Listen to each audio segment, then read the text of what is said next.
Today we're going to be discussing the Scour's test. Now, Scour's is used for a whole variety of different pathologies, and if you look at the psychometrics of this test, you begin to understand how non-specific or sensitive it actually is. However, when combined with clinical reasoning as well as the rest of kind of the clinical encounter and patient perspective, the picture of what's kind of going on from both subjective and objective history, the Scour test can be very beneficial for ruling in or out an intra-articular pathology.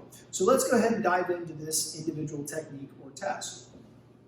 We're going to use the left side just so you have a little bit, or excuse me, the right side, so that you have a little bit better perspective of what this test looks like. When performing it, you're going to have the patient start in kind of this flexed position at both the knee and the hip. Now, Scour's is performed with the individual in this supine position, and while Scour's is not really defined as either a complete compressive or distractive technique, rather you're kind of taking the femoral head and scouring it around the acetabulum, you certainly can provide a degree of compression and distraction. However, be cautious with both techniques. We would think that distraction would alleviate, but sometimes it can exacerbate symptoms, and we would think that compression would exacerbate, and that is true. It's true for osteoarthritis, it's true for FAI, loose bodies, labral pathologies, things along those lines. So use compression with a bit of care.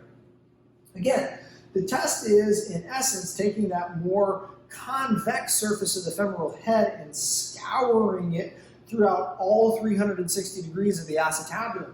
And so with this, recognize that the acetabulum are kind of looking at you, right? So they're oriented into the anterolateral plane of the pelvis. And so if you do Scour's kind of in this straight vertical fashion, you're probably not going to get all components of the acetabulum. So you do need to bring the hip into slight abduction to have a little bit more specificity when performing the test.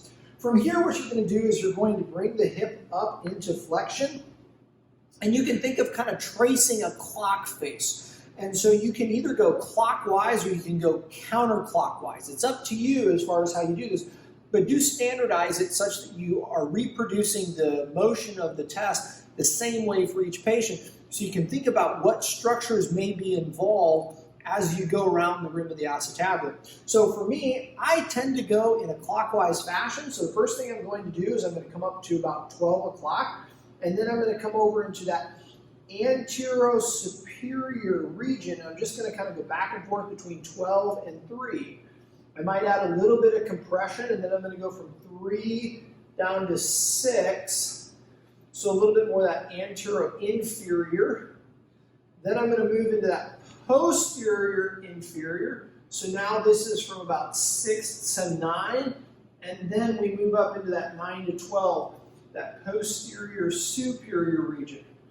And again, through all this, I can add that degree of compression, or I can also use my hands or hook from underneath and provide a little bit of distraction long axis through the femur. So have a go with that with a peer colleague. Again, Scour's test, also because of those 4 quadrants, it's also called the quadrant test. And let me know if there's any questions.